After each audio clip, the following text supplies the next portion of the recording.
Welcome back, everybody, on a Friday morning. It's 7:30, 67 cool degrees out there as we look at the Capitol Dome on this Friday.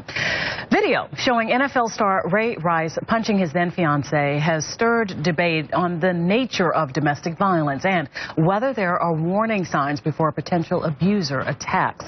Joining us now, forensic psychiatrist Singh with the Global Institute of Forensic Research. He specializes in violence and risk assessment issues. Dr. Singh, good to see you again. Thank you for having me, Allison.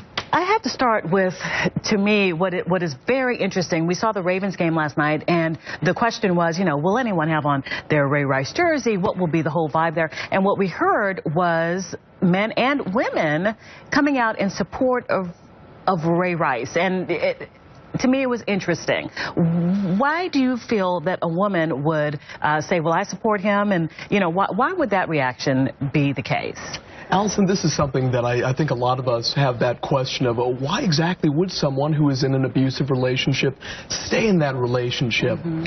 And what we see time and again is that there's a number of themes as to why an individual, be they a man or a woman, stays with their partner in one of these relationships. These reasons can be things like economic dependence, a fear that the individual is going to come after them, come after their children. And something that a lot of people don't realize is that most incidents of domestic violence take place after a separation has occurred. And so because they did get out, and it didn't matter. Right, exactly. Right. People get very frightened then of, well, what happened if I got out of that relationship? Would this individual come after me? Okay. Are you surprised that a woman would stand in support of Ray Rice after seeing the video? Something that we see in terms of a theme, it's always hard to generalize to an individual case, of course.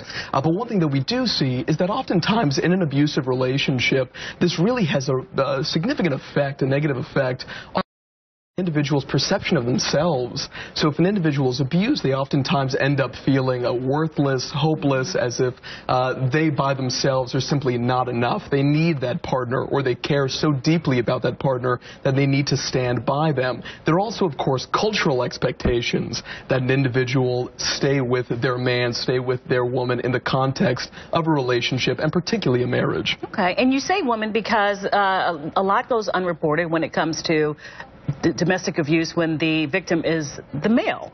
This is something that people so rarely talk about, Allison, but I think this is something that can be very constructive to begin this dialogue. Something that we so rarely hear about is really the epidemic in the United States, let alone the world, of men being the victims of domestic violence.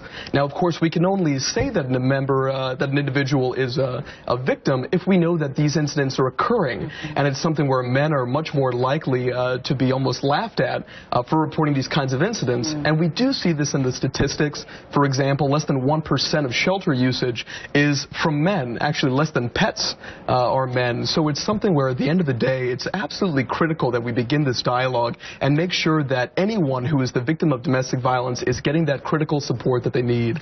There's so many questions and so many angles here, but let me ask you, what are some warning signs of that violence might escalate in your own relationship? This is something that we really care about at the Global Institute of Forensic Research, is trying to identify what these precursors are and how we can effectively predict violence in relationships.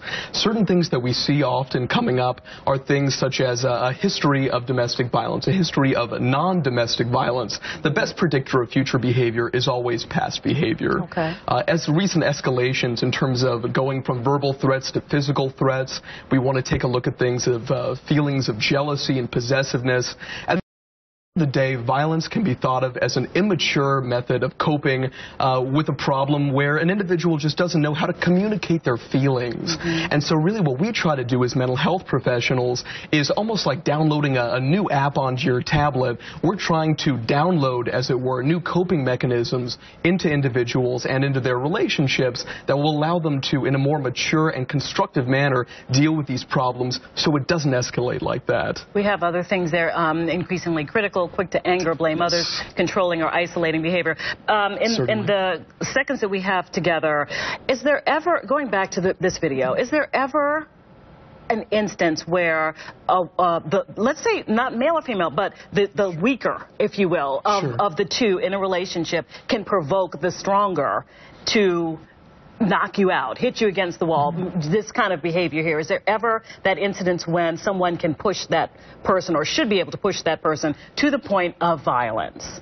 There's certainly no question, Allison, that violence is never the answer. This is something where violence is a method of communication, and at the end of the day, this is something where we see time and again that if an individual has poor models growing up, if an individual does not have almost installed on their hard drive, as it were, different methods of dealing with these kinds of behaviors, they simply will respond in a way that is like this. And it's important, particularly in a case like the Ray Rice case, that when we're judging, that we judge the behavior and not the person. Indeed. No question that this is a terrible tragedy. All right. Dr. Jaysingh, thank you very much. Thank you, Allison.